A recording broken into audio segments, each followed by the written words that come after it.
Senator Steve Daines now joining us with his reaction to the president's address. Senator, great to hear from you. What was it like being there firsthand?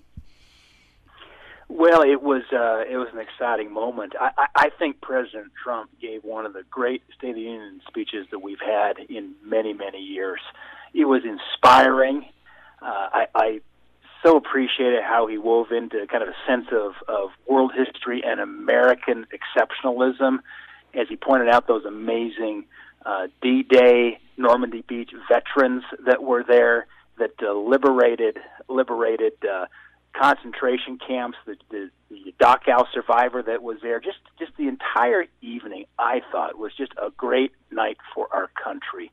And I got to tell you, Aaron, perhaps the most striking takeaway for me was, and there were several moments, but when the president laid down a strong statement when he said, I quote, he said, "Tonight we renew our resolve that America will never be a socialist country." Now, that ought to have all 535 members of Congress standing to their feet, cheering. And, of course, you saw the Republican side of the room stood on their feet, cheering.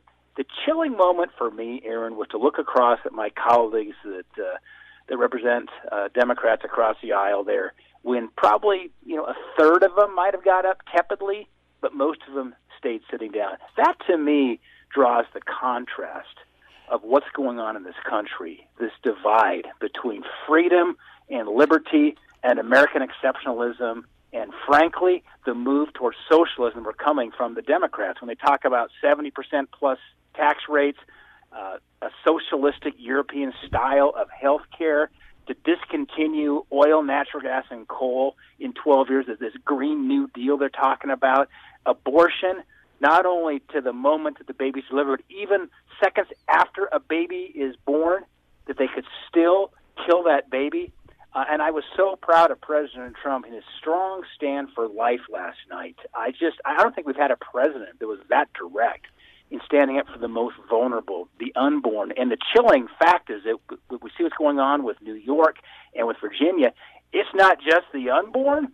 It's if there's a botched abortion and that baby comes out alive, it's the baby that's alive after birth that is still at risk because of what's going on in places like New York and Virginia. And thank God President Trump stood up and called a spade last night. It's remarkable how far that line is now being pushed, like you mentioned in Virginia and New York.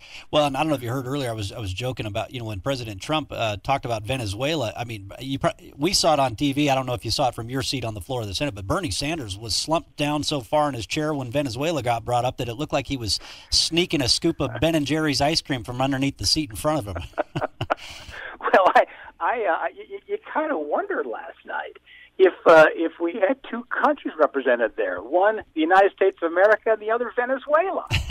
I got to tell you a story, Aaron. It was a week and a half ago. We were having lunch with Vice President Pence. He came and he has lunch quite frequently with Republican senators on the Hill. We were getting ready to go cast that vote on the floor of the U.S. Senate between the President Trump border security plan and the Chuck Schumer plan, which does not include a wall.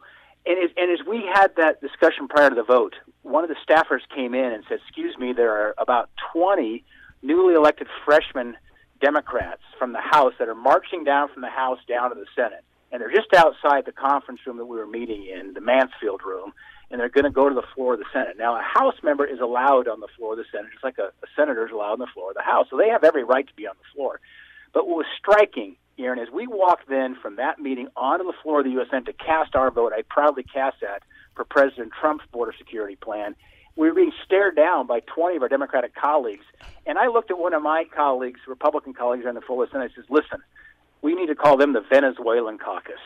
And that is what they stand for. And as your caller just mentioned before I got on the air, I heard him, he said that socialism is a failed is a failed system that has been proven as a failure over and over again. And the latest case study is Venezuela. But that is the battle right now for the heart and soul of this country. Yeah, and that's why President Trump's words were so encouraging, that we will never be a socialist country. And that was kind of the big picture message that I think so many Americans were craving and that he delivered on. Right, but Aaron, can you imagine the President of the United States is having to put that marker down right now?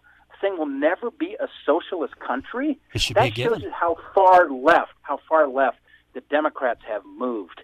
And I think at the end of the day, this is going to serve him well in his reelect, because there's going to be a very clear contrast between what we believe, what we are for, freedom and liberty and economic growth and prosperity, and what the other side believes. Only less than a minute to go here. Senator Steve Daines with us on Montana Talks. You had an incredible guest as your special guest of honor at the State of the Union last night, Jody Moore, the wife of Deputy Mason Moore, Broadwater County Sheriff Deputy. What did she tell you? What was her reaction to being there in person last night? Gosh, what an honor to have Jody Moore there last night. You know, Jody is a widow, 3 children. She's a Montana hero, as was Deputy Sheriff Mason Moore, who was murdered. He was murdered in May of 2017 there, actually, just outside of Three Forks. I got to personally escort Jody to a pre-State of the Union dinner, so she got to sit down with other senators and with other guests of honor. By the way, she got to meet Pastor Andrew Brunson. Remember, he's the pastor that was put in the Turkish prison. And I got to tell you, a poignant moment is that Pastor Brunson was there with his wife, and I introduced the pastor to Jody Moore, and because she wanted to meet him. And the pastor said, and after I told her briefly Jody's story about the tragic loss of Mason, he said, "Honey, would you please pray with Jody?" And so there they were in the corner of one of the Senate meeting rooms there, where Jody and Pastor Brunson's wife, she was praying for Jody. That's remarkable. It was one of those great moments. I would then and a tribute to all. We're almost out of time, Senator, but wow, that's an incredible story there, though. But appreciate you joining us this morning on the show. You bet. Thanks, Aaron.